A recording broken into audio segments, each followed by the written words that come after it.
Hey everybody, listen up. I got mega huge news. Meat Eater Live is heading back out on the road. That's right. Join me and the crew. Clay Newcomb, Cal, Yanni, Spencer's going to be there. Phil the Engineer's going to be there. Meat Eater Live headed back out. Now, when you get every ticket, okay? Every ticket you buy, you get a signed copy of our new Meat Eater Outdoor Cookbook. This tour is celebrating the release of the book. Buy a ticket, get a signed copy, Meat Eater Outdoor Cookbook, wild game recipes for the grill, smoker, camp stove, and campfire, which I'll point out is a $38 value. Here's where we're going to go. April 23rd, the Mesa Arts Center in Mesa, Arizona. April 24, the Balboa Theater in San Diego. April 25, the Grove in Anaheim, California. April 27, the Crest Theater in Sacramento. April 29, the Union in Salt Lake City. April 30, the Egyptian in Boise. May 1, the Wilma Theater in Missoula. May 2, the Bing Crosby Theater in Spokane, Washington. May 4, Revolution Hall in Portland, Oregon. And May 5, the last day of the tour, Pantages Theater in Tacoma, Washington. For tickets and more information, visit the events page at themeateater.com. Hope to see you at the show. Welcome to the Wired to Hunt Foundations podcast, your guide to the fundamentals of better deer hunting. Presented by First Light, creating proven, versatile hunting apparel for the stand, saddle, or blind. First Light. Go farther, stay longer. And now, your host, Tony Peterson. Hey everyone, welcome to the Wired to Hunt Foundations podcast, which is brought to you by First Light. I'm your host, Tony Peterson, and today's episode is all about training yourself to think more like a buck.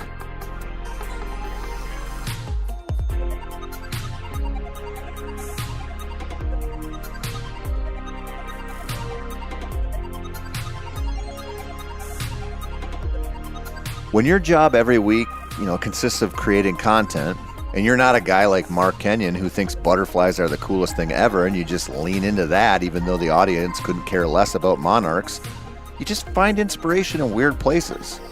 I most recently found some of that good stuff after not being able to find one of my dogs in the house. I know that doesn't make any sense, but trust me, it will if you keep on listening.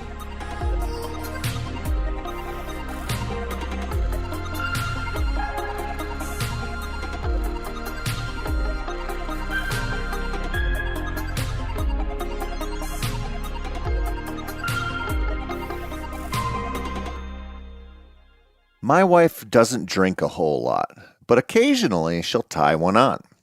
Recently, while watching the women's Final Four game to see if Caitlin Clark could make 15 or 23 pointers from half court, my bride went pretty deep in her celebratory libations. For my slower listeners, I mean she had 3 drinks, which is a lot for her. She was so keyed up after that Hawkeyes win and knowing they were going to make it to the championship that she stayed up after I went to bed since I was planning on getting up bright and early to go to Wisconsin to do some deer work. Now, before I went to bed, I let the young dog outside, and then I gave my bride specific instructions to let Sadie back in. And then I went back and I gave her specific instructions to let Sadie back in again, which, if you're paying attention, is twice I told her to let Sadie back inside. Well, when I woke up in the morning, it was pretty clear during feeding time that one of my dogs was definitely sleeping in. I checked my daughter's room, where Sadie usually snuggles up, and while I was squinting in the dark, trying not to wake my daughter and see a black dog in the black dark, I realized something. My dog was probably still tied up outside, and I might need to have an intervention with my wife, which would be real ironic given my history. Now, that poor little dog was so happy to see me, it was almost worth leaving her outside all night. I'll admit, as a dog lover, my first instinct was to run into the bedroom and wake my wife up to let her know what she had done. I was pissed. But then I thought, well, it's not like I'm batting 1,000 in life, and it's not like I never made any really stupid decisions when I drank. So I did the grown-up thing, and I let her off easy. Plus, I knew she'd feel terrible since she loves that little black lab so much. Now, I got to thinking about Sadie's night, tied up in our front yard. I have no doubt she heard some coyotes, because we hear them often. I wondered if any of the neighborhood foxes or deer walked by at some point.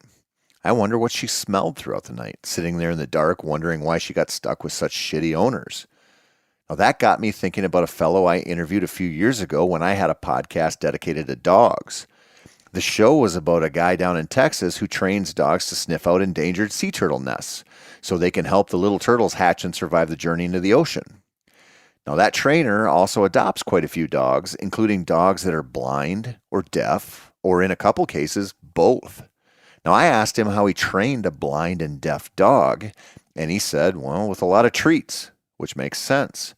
He also told me about how his blind and deaf dog reacted the first time they visited the beach together. Basically, that dog stuck its snout in the air and started running circles down the beach, obviously enjoying his time in that environment. The crazy thing is that the dog did that because that dog maps out the world just with its nose. In its eternal silence and darkness, the best way to interact with the world is with its sniffer. And on a beach, it quickly knew that nothing was blocking the wind for miles, which in its head meant it wasn't going to run into anything. Now, there's something pure about a dog just running because it wants to run, but also a blind and deaf dog getting to run freely because it figured out it's in a safe place to run freely. The trainer and I talked about this, and he basically said he can watch that dog avoid trees and plants and cars and garbage cans and whatever else because it travels with the wind at its face if it at all can. Now imagine that. It's pretty hard for us to relate, but think about if your nose provided as much intel about the world as your eyes do. That's the way it is for dogs, and you guessed it, giraffes. Just kidding. Well, technically, I have no idea how good giraffe noses are, but it doesn't matter because I'm talking about deer here. I think this is something to acknowledge, and it's something to try to understand. In fact, I think at least thinking about how deer map their world with their noses and how they see the world is something that can help you level up as a deer hunter. What they hear, that matters too, but it's pretty easy to figure out how to be quiet, so I'm not going to dwell on that one. So let's start with something blatantly obvious. We can't even grasp what it's like to be able to interpret the world the way deer do. We have to make a guess. We have to fill in the blanks and just kind of roll with it. But how well you do that matters, and it's something I think we can all benefit from. Let me give you an example. The morning I figured out that my wife had basically tortured my poor, scared dog all night long by leaving her outside to fend for herself in the mean streets of the suburbs, I drove to Wisconsin. The goal was to cut a trail on a property, scout out some trees for bow stands and rifle stands, and if I had the time, put up a stand or a blind. One thing that happens to saw blades around me is that they get real dull. This happens over there a lot because, you'll be happily zoned out, swinging that brush cutter around when the blade will whack into a rock and send a shower of sparks. When you do this enough, your sweet tree-cutting saw blade turns into mostly a giant pizza cutter. When that happened, I ran to town to buy a new blade, but they were sold out. That gave me a chance to carry a stand into a spot I set up a few weeks ago and get ahead of the game a little bit. When I was up there in that tree, covering my hands in sap and setting the stand in just such a way so that I won't even have to stand up to shoot a mature buck when he cruises through the big woods this fall, I realized the wind was blowing straight out of the west. That direction in that spot means any buck walking into it along the slight elevation line I talked about a few weeks ago will think he's good. He'll think that the danger in front of him is going to be discovered via his nose long before he gets into the red zone. This only gets a little better because the elevation line doesn't sit on a perfectly east-west line. It comes in slightly from the north, which means the bucks traveling it will actually be giving me an even better edge, and they'll believe they are safe. When that stuff comes together, the kind of stuff that makes big bucks believe they have the upper hand when they don't, you have the makings for an amazing spot. Now here's where things get a little wonky. When I was running a camera in that spot for the last few years, or grouse hunting it last fall, or walking it out this winter while scouting, I wasn't thinking about what bucks think about. I was thinking about what a hunter who wants to kill bucks thinks about. Things like, man, there's a sweet rub there and a sweet rub there, and since my camera's over there and shows me this travel, I just need to pick a good tree and the rest is history. Yet we do that a lot, and a lot of times we don't kill big bucks. I think this is because we don't put ourselves in their shoes, so to speak.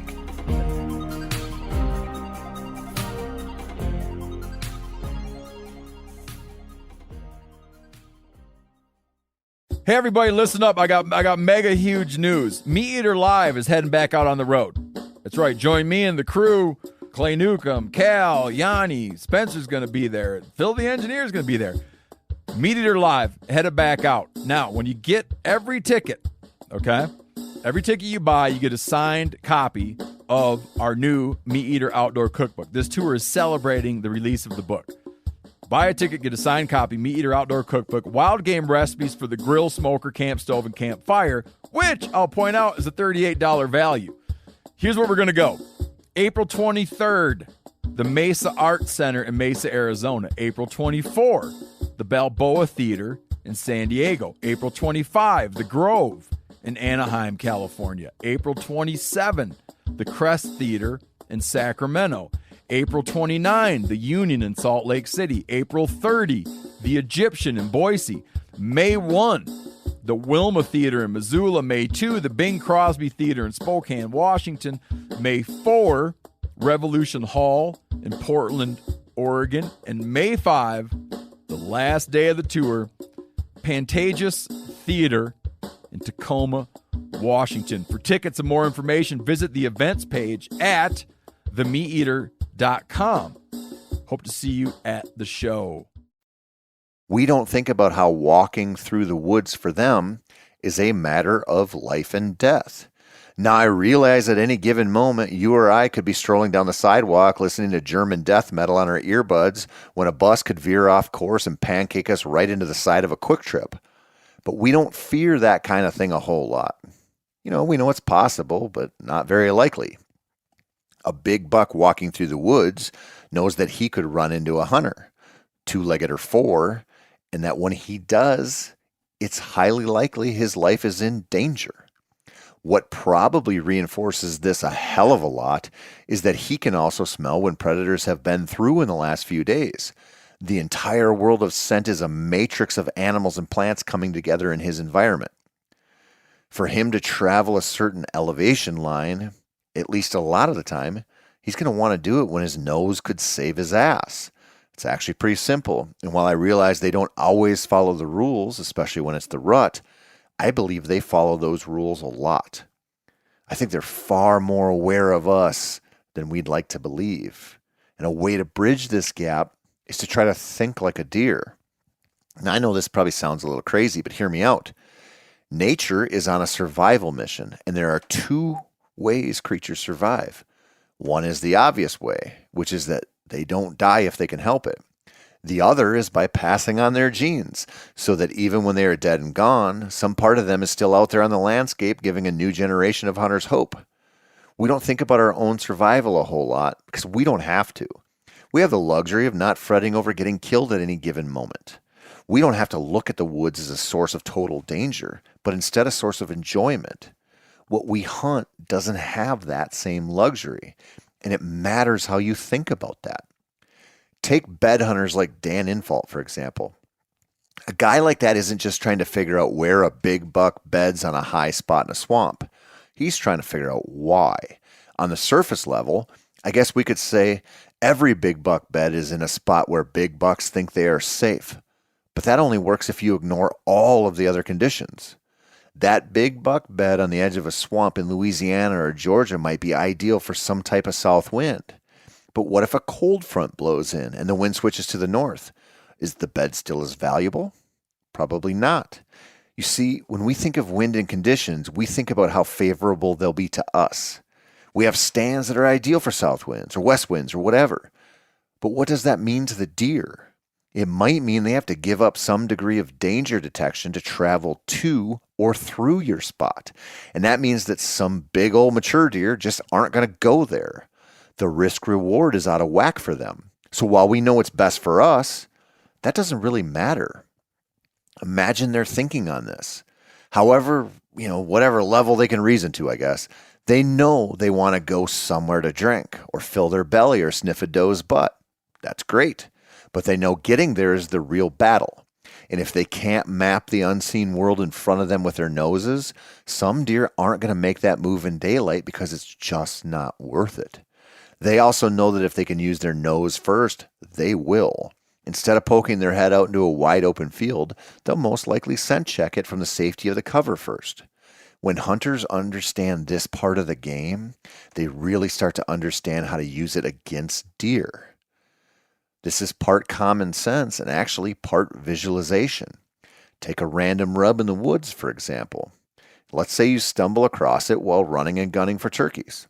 It's a cool find and you drop a waypoint before moving on, because after all, waypoints are free and that's something you want to remember.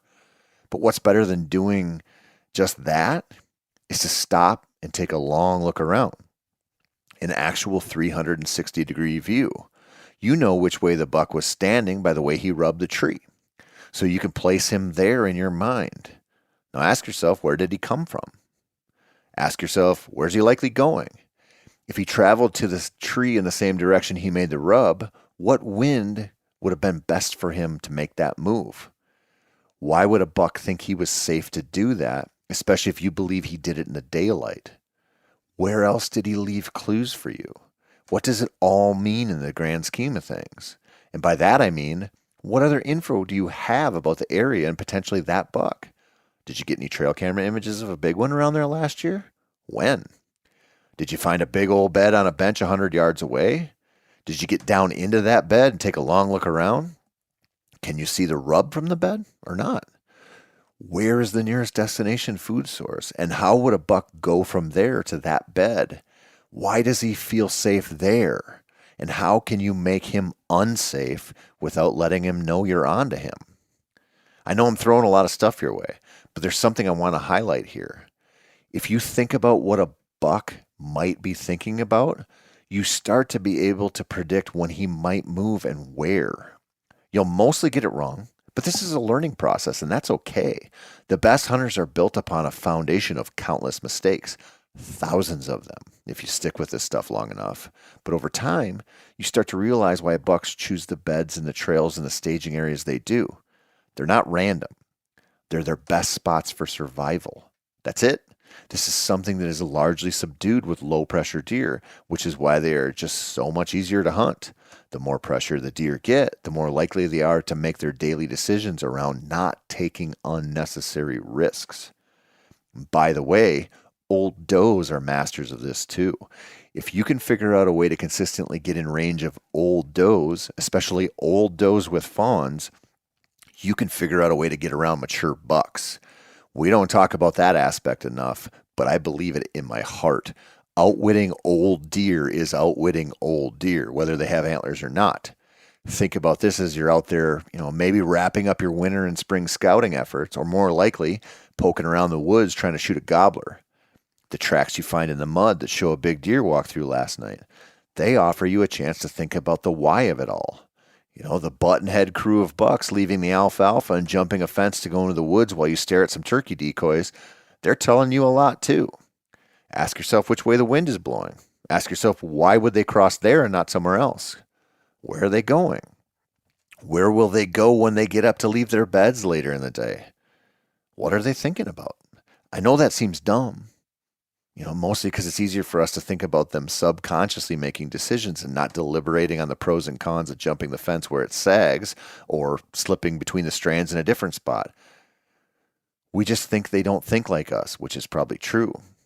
But even if they aren't devoting tons of mental horsepower to making the best decisions given any set of circumstances, they are operating off of a base level risk-reward thought process. They know when they bed with a deadfall to their back that no coyotes are going to sneak up too close from that direction. Just as they know when they bed on a ridge, they can see down into the valley where danger is likely to approach from. Since we know they know that, we can use it to our advantage by just trying to get inside their heads as much as we can. As I get older and try to keep hunting new places and find new experiences out there in the whitetail world, I think about this stuff a lot. It's something that comes from a lot of scouting. And it's something that shapes my season-long plans. It's also probably the biggest contributor to us trusting our instincts, which is the only way we might ever get on the level of a mature buck. So do this and come back next week because I'm going to talk about why we all need to get outside and touch a little grass. That's it for this week. I'm Tony Peterson. This has been the Wired to Hunt Foundation's podcast, which is brought to you by First Light. As always, thank you so much for listening and for all your support. All of us here at Meat Eater, we truly, truly appreciate it. So thank you for that. Maybe you want a little more turkey hunting content. Maybe you want some other deer hunting content. Maybe you just want to listen to one of Clay's podcasts, whatever. Head on over to themeateater.com. You're going to find tons of articles, tons of videos, tons of podcasts. Maybe you need a recipe, whatever. It's all there, themeateater.com.